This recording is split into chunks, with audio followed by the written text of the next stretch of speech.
अफसोस होला जी। का अफसोस होला?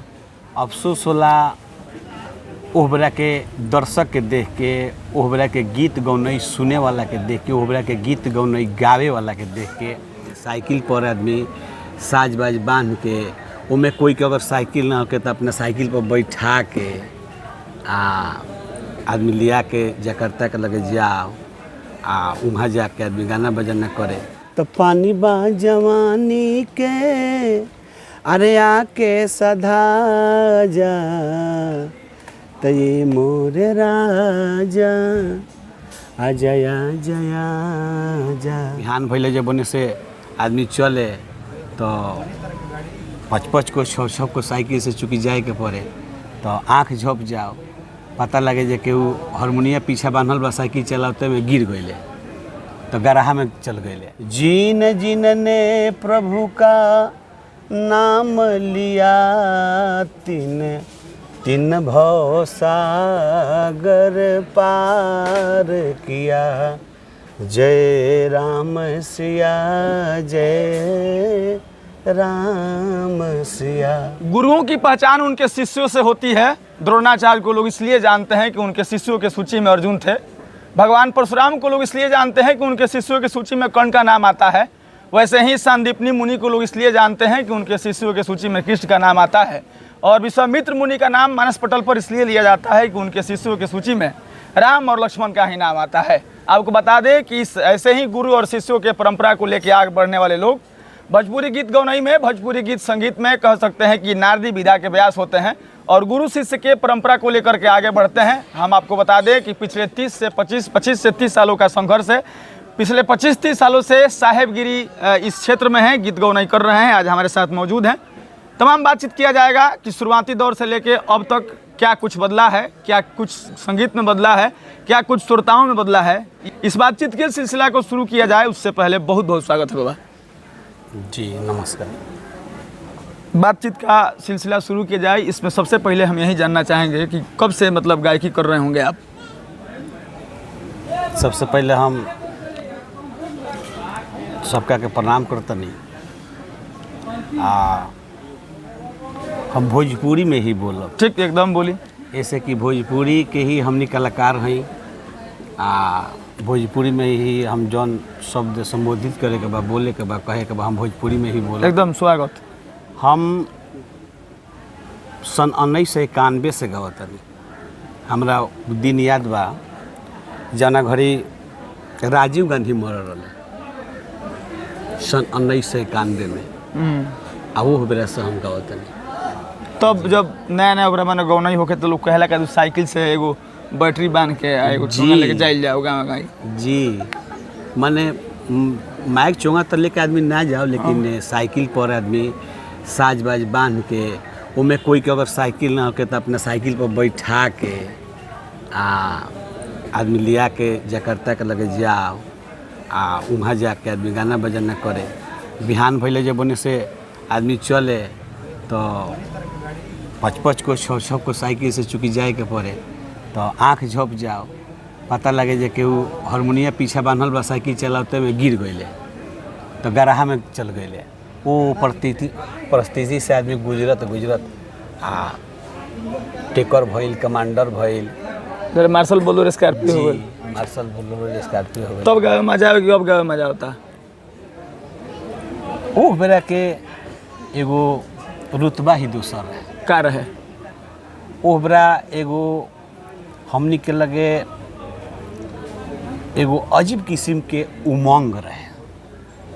ओहबरा के जौन हमनी के उमंग रहे, ओहबरा के जौन हमनी के माने का हम अथी करी। ए बेरा ठीक बा, गाओ तनी सन बजाओ तनी सन, ठीक बा सब लोग। ए बेरा तो माने परिवर्तन प्रकृति के नियम बा, दिन पर दिन में परिवर्तन हो गई। तो लेकिन वो बेरा के एगो हमनी के एगो अजबे किस्म के हमनी के लगे उत्साह रहे। अफसोस होला जी। का अफसोस होला? अफसोस होला ओहबरा के दर्शक के देख के, ओहबरा के गीत गौनई सुने वाला के देख के, ओहबरा के गीत गौनई गावे वाला के देख के हम उ कीर्तन देखले बानी, उ गौनई हम संग में मिल के गौले बानी। जना बड़ा कीर्तन के गौनई के आदमी एगो प्रवचन टाइप के पूजा टाइप के बैठ के आदमी सुने दिए। 3 घंटा हम बैठल बानी, लास्ट में प्रसाद बताओ तो लोग प्रसाद लेके जाओ। ब्यास गद्दी लगे, चौकी लगे, ऊपर से बिछौना हो के ऊपर ब्यास गद्दी लगे, ऊपर ब्यास जी बैठस, सामाजिक लोग नीचा बैठे लोग। हमनी के क्षेत्र के सुप्रसिद्ध कीर्तन सम्राट पंडित फागू बाबा या बलिराम बाबा, सुरेंद्र बाबा, माने बाबू हृदयानंद सिंह, ऐसा कलाकार जब आई लोग तो ब्यास गद्दी लगे, वहाँ से ऊपर बैठी, गाय बजावे वाला लोग नीचे बैठे, आ हमनी के आदमी सुने चाहे पीछे से गावे।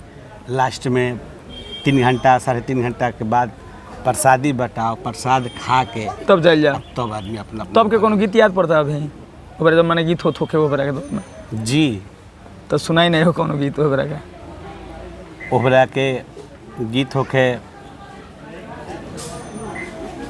बाबा गाई पंडित फागू बाबा जे